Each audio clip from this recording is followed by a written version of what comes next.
Growing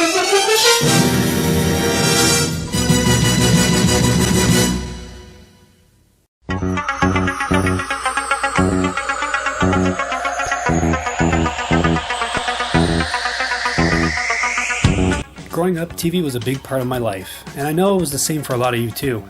I thought it'd be fun to highlight some TV shows that made it onto the NES. Some carts you may have heard of, and others you might have forgotten about. Fair warning, these aren't the best games, but there's some neat ideas here, and shout out to my girlfriend Frances for suggesting this idea too. Let's begin.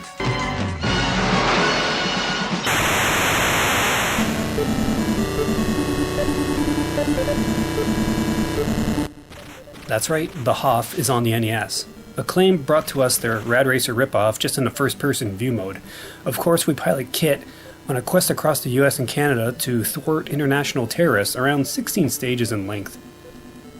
One thing I like about the game is the fact you can shoot other cars with machine guns and lasers, which was sorely lacking in Rad Racer.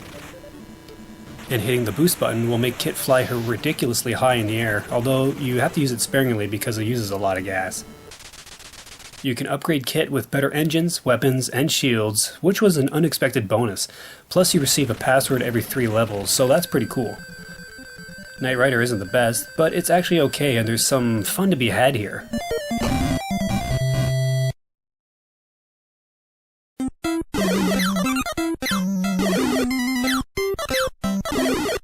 Yep, the crew and passengers of the SS Minnow somehow landed on the Grey Toaster.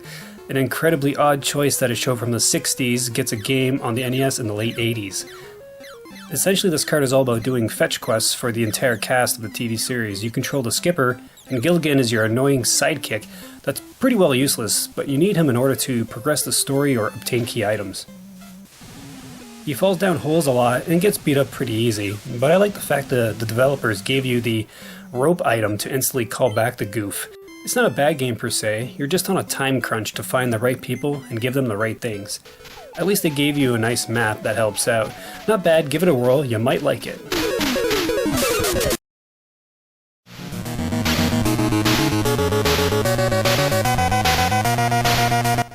As I was playing Airwolf, I was shocked how much fun I had with this game. You pilot this supercopter that's rigged with state-of-the-art weapons and speed boosting capabilities. The main goal is to rescue hostages through 20 levels, and I like how the view changes to a side-scroller when you pick them up. You can also refuel at ammo dumps and shoot down air control towers, but those are completely optional.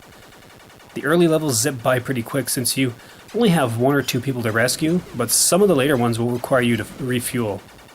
I'm not the biggest first-person flight sim kind of guy, even though it's more arcade-like, but I was pleasantly surprised how much fun I had with Airwolf. It's a lot better than Top Gun, with more interesting things to do.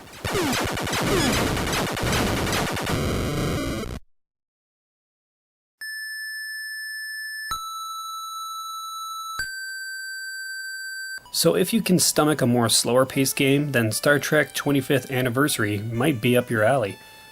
You play as Captain Kirk, leading his away team on various missions, and you'll need to gather clues and items to unravel just what is going on here.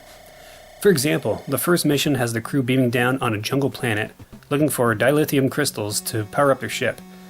The crystals are somewhere to the north, but you can't access that part because of these deadly bloodworms, so you meet up with a cat tribe that can give you a bug repellent if you stun and take a sample from a poisonous plant.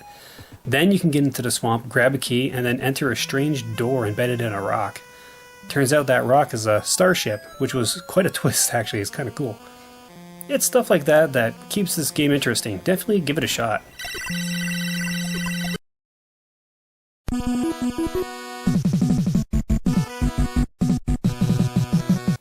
American Gladiators was a game I used to rent from our local Blockbuster. I remember having some fun with it, but I enjoy it more now as an adult. As a kid, not too much.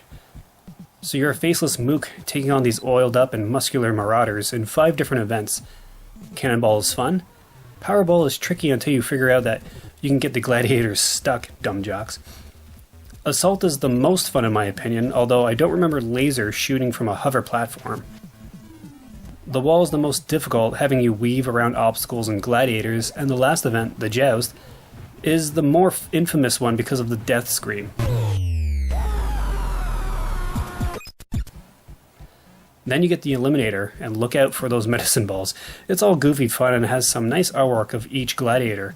Worth your time once you figure out the controls, in my opinion. Well guys, what did you think of today's video? Have you played any of these NES TV show games?